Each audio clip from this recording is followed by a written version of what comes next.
Wesh YouTube, comment vas-tu? Je te retrouve aujourd'hui pour parler de mes dernières lectures. Quelle surprise! La maladie est encore un peu présente, j'espère que ça s'entend pas trop, vraiment c'est interminable, je n'en peux plus. Enfin bon, on est toujours dans la suite des lectures effectuées dans le cadre du Pumpkin Autumn Challenge et aujourd'hui je vais te parler du portrait de Dorian Gray, d'Archives de l'Exode, du 4e tome de l'Atelier des Sorciers, de Né d'aucune femme et du 1er tome des Sœurs Carmine. Non, je peux pas te faire de bisous parce qu'après je te mets du rouge à lèvres et ensuite, maman, pendant 3 jours, elle stresse parce que tu as du rouge sur le nez. On va commencer tout de suite avec une relecture puisque j'avais lu ce livre en anglais quand j'étais au collège et qu'il m'avait laissé un souvenir quand même très intense. Et du coup, j'étais trop curieuse de le relire en français et adulte et c'est le portrait de Dorian Gray de Oscar Wilde. Oui. Il y avait un truc collé dessus, j'ai voulu l'enlever, j'ai déchiré la couverture. Voilà, ça c'est... Et ici, je l'ai édité chez Flammarion et traduit par Richard Crevier. J'ai mis à ce texte un 4,3, je pense, un truc comme ça, parce que il y a à l'intérieur de celui-ci énormément d'éléments qui auraient pu en faire un coup de cœur, mais qu'il m'a manqué un petit truc. Bon, je pense que globalement, presque tout le monde a lu le portrait de Dorian Gray. C'est donc l'histoire d'un peintre qui s'appelle Basil Hallward, qui est en train d'achever ce qui lui semble être sa plus belle œuvre, qui est en fait un portrait de sa muse, un jeune homme qui l'inspire totalement par sa beauté et qui est Dorian Gray. Et c'est pendant qu'il achève justement ce portrait que son ami Lord Henry vient se joindre à eux et commence à discuter avec Dorian Gray. Ses idées et presque sa philosophie de vie concernant l'idée de la jeunesse, de la beauté, des pleins pouvoirs que celle-ci offre en fait à celui qui les possède, vont, je ne sais plus où j'en suis, complètement changer la vie de Dorian Gray. Puisque ce portrait que va donc lui offrir le peintre va se mettre à changer bizarrement, va vieillir à sa place, va se marquer et va se mettre en fait à, encore une fois, à sa place, porter les stigmates et les conséquences visuelles de la noirceur et de son âme et de ses actes. Bref, j'étais très contente, mine de rien, d'effectuer cette... Mine de rien, j'ai quand même mis un 4,3 sur 5, c'est une très bonne note, hein. Mais j'ai été très contente de faire cette relecture. J'ai dans l'ensemble énormément apprécié. Déjà, il faut savoir que je suis très sensible à ce genre de littérature classique. Mais ce côté, tu le sais, gothique, ces ambiances dont la noirceur se construit petit à petit. J'adore ça, je le répète constamment, mais vraiment c'est tout à fait ma came. Ce sont des façons d'écrire qui moi me plaisent complètement. Et de toute façon, donc le livre partait avec quand même beaucoup de points positifs de son côté qui d'ores et déjà, je le savais, allaient me parler. En plus, il y est question de peinture, d'art, de rapport à tout ça. Voilà, ce sont des sujets qui... on sait. En plus de ça, moi, je suis très sensible à toutes les questions sur le temps qui passe, le fait de vieillir, la nostalgie presque des instants qui ne sont même pas encore écoulés. J'ai adoré ça, j'ai adoré en plus assister à cette espèce de décrépitude intérieure, mais pas si intérieure puisqu'elle se reflète sur le portrait, et comment Dorian Gray, du coup, est obligé de la voir physiquement en face de lui, comment il se construit avec ça. J'ai trouvé ça évidemment hyper intéressant. Maintenant, j'en gardais un souvenir très flippant avec une ambiance, vraiment quelque chose de très lourd, de très pesant. J'avais genre 12 piges, j'en ai beaucoup plus maintenant. Et forcément, j'ai trouvé ça quand même bien moins intense que ce n'était dans mon souvenir. Tout est bien fait et ça n'est absolument pas le problème, mais il m'a manqué quelque chose. Je pense qu'en fait, le roman, moi, dans cette édition, fait 300 pages, 297. Et je crois que 100 pages de plus ne m'auraient pas dérangé. J'aurais aimé presque un peu plus d'introspection, presque un peu plus... Mais ça, c'est très personnel. J'aime les romans longs en général. Et quand je suis comme ça, dans ce genre d'ambiance et d'atmosphère qui me parlent, qui me plaisent, j'ai presque envie qu'on aille encore plus loin. Maintenant, c'est une très bonne lecture. Je suis très contente de l'avoir relue. Et encore une fois, je lui ai mis 4,3 sur 5. C'est une excellente note.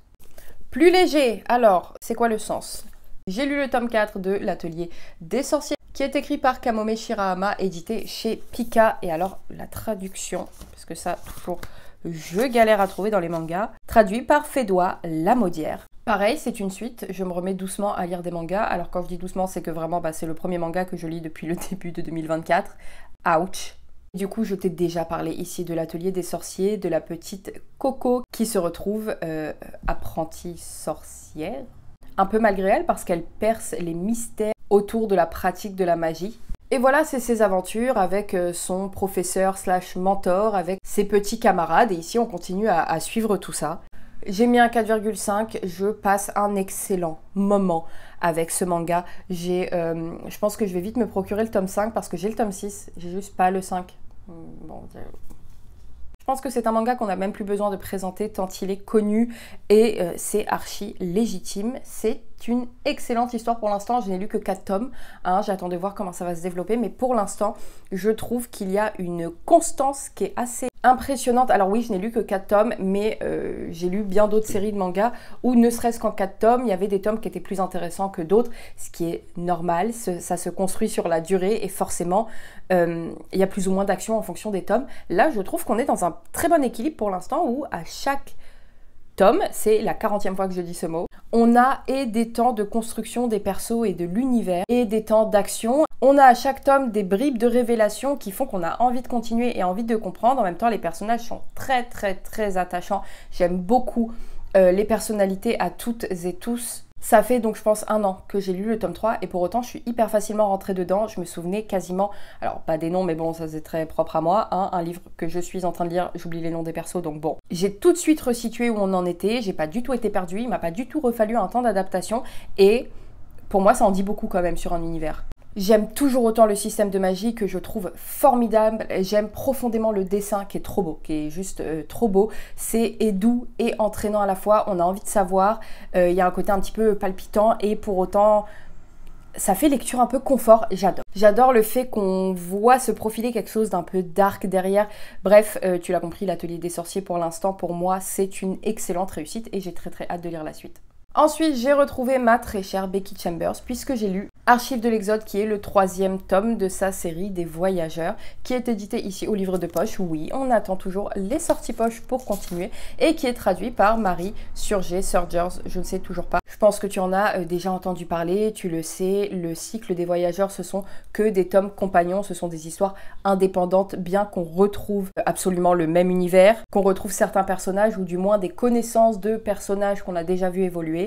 Ça, je trouve que ça fonctionne toujours très bien. Ce côté, on a différents pans et points de vue, pas forcément de la même histoire, mais du moins de la même histoire commune de cette galaxie et de cette espèce de genre union galactique. Différents points de vue aussi sur les liens entre les différentes espèces, entre les histoires, encore une fois, et indépendantes et communes. Ça je trouve ça toujours très cool. Comme sur la base des précédents, on suit plusieurs personnages, dont par exemple Tessa, elle s'appelle, qui est la sœur d'Ashby, le pilote du vaisseau dans le 1er tome. Ce tome, je lui ai mis 3 sur 5, c'est celui que j'ai le moins aimé pour l'instant de tout ce que j'ai pu lire de Becky Chambers, même au-delà des Voyageurs. Je suis très sensible à son côté space opéra, SF positive, comme je crois que c'est dit presque dans un résumé que j'ai lu, je sais plus où, qu'il y a un côté vie ordinaire et gens ordinaires. Oui, c'est très vrai et c'est quelque chose que j'ai beaucoup apprécié dans les 2 tomes précédents. Pour autant, dans celui-là, j'ai trouvé ça presque un peu trop ordinaire en fait. Il y a un gros événement qui se passe au début où je me suis dit ok, trop bien, on va voir comment les différents personnages vont se reconstruire par rapport à ça et en fait on en parle quasiment pas. J'ai eu beaucoup de mal à rentrer dedans, j'ai eu beaucoup de mal à m'attacher au personnage, je me sentais pas du tout concernée par ce qui était en train de se passer, j'ai trouvé ça un peu longué. Et tu sais, et j'ai vraiment pas de problème avec le fait qu'il ne se passe pas grand chose si autour j'y vois un intérêt. Là, vraiment il se passe pas grand chose quoi. J'ai quand même mis 3 sur 5, c'est pas du tout une mauvaise lecture, j'ai pas eu envie de l'abandonner, juste je pense que j'ai tellement aimé les autres que bah là je m'attendais à une sorte de continuité et en fait moi j'ai pas trop aimé ce tome.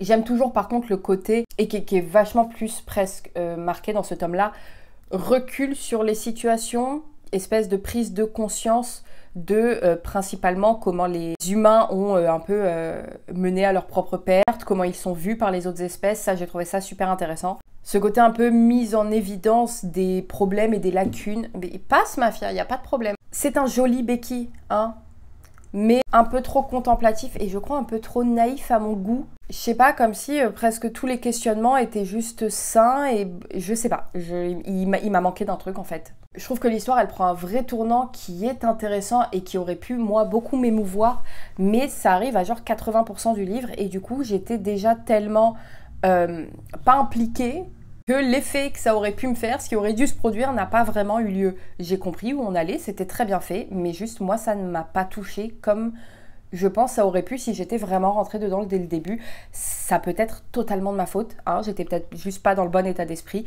mais il a moins bien marché sur moi. Toujours est-il que je lui ai mis au-dessus de la moyenne, j'ai quand même passé un agréable moment. J'aime Becky Chambers, j'aime sa façon d'écrire. Je suis juste moins convaincue par celui-ci. J'ai lu Né d'aucune femme de Franck Bouys qui est édité ici au livre de poche. Je n'avais jamais entendu parler de ce livre de ma vie. Je l'ai trouvé en espèce de boîte à livres. Et je sais pas, ça m'a... oui. Et alors, je suis assez perplexe quant à mon expérience de lecture, pour être honnête. Il y a des choses que j'ai énormément appréciées, il y a des choses que j'ai pas du tout aimées. Plus le temps passe, presque moins je l'apprécie, sans pour autant lui enlever ses qualités, hein, qui pour certaines sont indéniables. Alors, comment te dire de quoi ça parle sans en dire trop?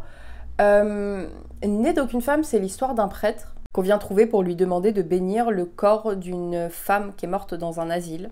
L'infirmière donc de cet asile qui vient le trouver le supplie de récupérer quelque chose qu'elle a caché près du corps, qui est en fait un carnet.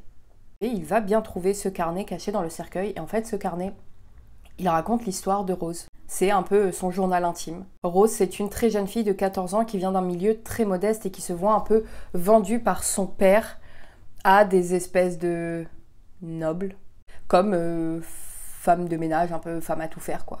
Je me suis jetée dans ce livre sans en savoir rien en fait. J'ai pas lu le résumé, alors j'ai été embarquée direct parce qu'on est face à un style qui est très particulier, qui est assez incisif, alors que moi j'ai trouvé un petit poil maniéré, mais soit, ça marche. C'est singulier, ça a un côté du coup assez attrayant. Et ouais, c'est très visuel, c'est très incisif, ça fonctionne. Franchement, son style, il fonctionne très bien. Et je me suis retrouvée complètement embarquée parce que j'ai adoré le début. J'ai retrouvé... Alors, on parle pas du tout ici de plumes, hein, mais dans l'ambiance et ce qui était en train de se mettre en place, j'y ai vu un peu de l'auberge de la Jamaïque de Daphné du Maurier. Oui, on parle toujours de Daphné du Maurier, je l'aime. Elle se retrouve dans cette grande maison dont les habitants sont un petit peu bizarres. Et petit à petit, la tension s'installe et on comprend pas vraiment ce qui va se passer. Et j'ai trouvé vraiment tout le début génial. Et je me disais, au début de cette lecture, je vais adorer ce texte. Je vais être face à un coup de cœur et d'un coup, bam, tout s'effondre. Parce que l'histoire bascule d'un coup. Alors, on se doutait un peu ce qui était en train de se préparer. Mais alors là, d'un coup... Il y a, trigger warning, spoil, peu importe, une scène de viol d'une violence avec une description, vraiment j'ai lu en diagonale, c'était interminable, j'ai trouvé. Et à partir de là, on sombre dans une espèce d'escalade de la violence, de l'horreur, de la noirceur. Et en fait, je pense que j'étais pas prête du tout. J'ai du mal à appréhender ce genre d'horreur quand elles sont... juste vraiment dans la fiction et où je comprends pas en fait qu'est-ce que ça... C'est pas comme si ça portait un combat, un propos important. Là, c'est juste là comme ça et je sais pas. Vraiment, je me suis retrouvée archi choquée. Ça m'a déconcertée au point où je me suis totalement détachée émotionnellement de l'histoire. Parce que je pouvais pas faire autrement, en fait, ça m'a vraiment, j'ai été désarmée face à ce qui était en train de se passer. J'ai été hyper mal à l'aise et juste, j'ai pas compris. What the fuck. Et alors, je peux comprendre que pour plein de gens, voilà, ce soit tout à fait ok, et je dis pas que ça ne l'est pas, je dis juste que moi, je suis pas friande de ce genre de description, hein. Et là, je ne m'y attendais tellement pas que ça m'a, mais... Et en fait, à partir de là, j'ai été vraiment détachée du truc. J'ai continué la lecture. Je pense quand même que sur plein de points, c'est un très bon texte. La fin est bien, la résolution est bien. Il y a plein de choses qui sont vraiment très bien. C'est pour ça que je te dis que je suis un peu perplexe. Parce que je lui trouve de vraies qualités et je comprends que ça ait plu à énormément de monde. Et en même temps, je te dis, moi j'ai été vraiment très perturbée par cette violence. Mais encore une fois, c'est très propre à moi. De toute façon, c'est le but de cette chaîne, hein, te donner mon avis. Mais j'ai trouvé un peu une espèce de surenchère de la violence que j'ai pas... Non, pas pour moi. C'est pas le retour le plus construit que j'ai pu t'apporter ici, mais parce que je te dis, je suis encore un peu perplexe face à cette lecture. En tout cas, je suis quand même contente de l'avoir faite parce que, dans tous les cas, c'est une lecture qui ne peut pas laisser indifférent et rien que pour ça, j'estime que c'est un bon point. Et on va finir sur une lecture que j'ai adoré. Vraiment, je fais des très bonnes lectures en ce moment. Puisque j'ai lu le premier tome des sœurs Carmine qui s'appelle Le complot des corbeaux et qui est écrit par Ariel Holz. Enfin, je découvre et cette histoire et la plume d'Ariel Holz. Je suis trop contente. Les sœurs Carmine, c'est un texte, enfin du moins une petite trilogie que j'ai repérée depuis sa sortie, qui me fait trop envie et que j'avais un peu laissé de côté en mode je sais que je les lirai un jour, mais juste, je sais pas, c'était jamais maintenant. Et il y a quelques semaines, mais là très récemment, Julia en a parlé dans une de ses vidéos et parce que je crois qu'elle a lu quasi la trilogie d'un coup, qu'elle a adoré et je me suis dit c'est un signe, c'est le moment. On est en plus en automne, on se rapproche d'Halloween, c'est exactement ce qu'il me faut. Et j'ai lu le premier livre en lecture audio et j'ai adoré. Je lui ai mis un 4,5 sur 5. Excellente, excellente, excellente lecture. On va pas se mentir, j'étais sûre d'aimer. C'est absolument tout ce que j'aime dans ce type de littérature un peu jeunesse. C'était tout à fait ma came quand j'avais 8 piges, quand j'en avais 14 et ça l'est toujours aujourd'hui à 27 ans. Vraiment, c'est ma comfort zone de lecture jeunesse. On suit 3 sœurs qui doivent se débrouiller seules. On comprend que leurs parents ne sont plus là. Elles habitent dans la ville de Grisaille, qui est une drôle de ville aux aspects un peu gothiques et étranges où les méfaits se succèdent les uns aux autres. C'est une ville avec des tueurs, des vampires, bref, tu vois un peu l'atmosphère. Et bien qu'on voit un petit peu des 3 sœurs et leur point de vue à chacune d'entre elles dans ce tome, celui-ci est vraiment concentré sur Mériver, qui est une monte en l'air, qui est autrement dit une cambrioleuse et qui, grâce à ses cambriolages, aide en fait tout simplement sa famille à vivre, quoi. Tu te doutes, tout ne va pas très bien tourner et malgré elle, elles vont en fait, les 3 sœurs, se retrouver mêlées à des espèces de complots de familles aristos qui se battent pour le pouvoir, quoi. J'ai adoré le côté décalé, cet humour un peu noir, le côté sombre, mais moi c'est tellement mon truc, vraiment j'appuie dessus, mais parce que j'adore. Les 3 filles sont géniales, elles ont des caractères tout à fait et radicalement différents, mais qui sont très affirmés. J'ai envie d'en découvrir plus sur Dolorine, la petite qui tient un journal intime. J'ai adoré les passages de son journal qui sont juste géniaux. Ouais, Tristabel, elle a un côté hyper agréablement chiante. Vraiment, ça ne veut rien dire, mais moi, c'est ce que me procure ce genre d'univers. C'est du glauque sympa. Je sais pas comment dire. Bref, t'as compris, de toute façon, je vais être dithyrambique, j'adore. Ça se lit tout seul, on a envie de savoir, c'est absolument délicieux. C'est pour moi une lecture parfaite pour cette période. Là, je termine une lecture audio que j'effectue pour une autre vidéo et je me lance directement dans le 2e tome. J'ai adoré, on l'a compris. C'est tout pour aujourd'hui. En tout cas, j'espère que cette vidéo t'a plu. J'espère, comme d'habitude, que je t'ai fait découvrir des lectures, sinon que je t'ai peut-être donné envie d'en lire certaines. Comme d'habitude aussi, dis-moi si tu as lu certains de ces textes. Moi, en ce moment, qu'est-ce que je lis? Je suis en train de lire en lecture commune Sorrowland de River Solomon avec Jessica, dont je te parle très bientôt. Toi, dis-moi ce que tu es en train de lire. En tout cas, merci de prendre le temps de regarder mes vidéos. Merci pour l'accueil que tu as réservé à ma dernière avec les extraits lus. J'aimerais bien faire ça de temps en temps quand j'estime que la plume a vraiment quelque chose de particulier, de te la faire découvrir. Donc je suis contente que ça t'ait plu. Bref, comme d'hab, je m'éparpille. Je te souhaite de faire de très belles lectures. Moi, je te retrouve très bientôt pour une prochaine vidéo. Et d'ici là, prends très très bien soin de toi.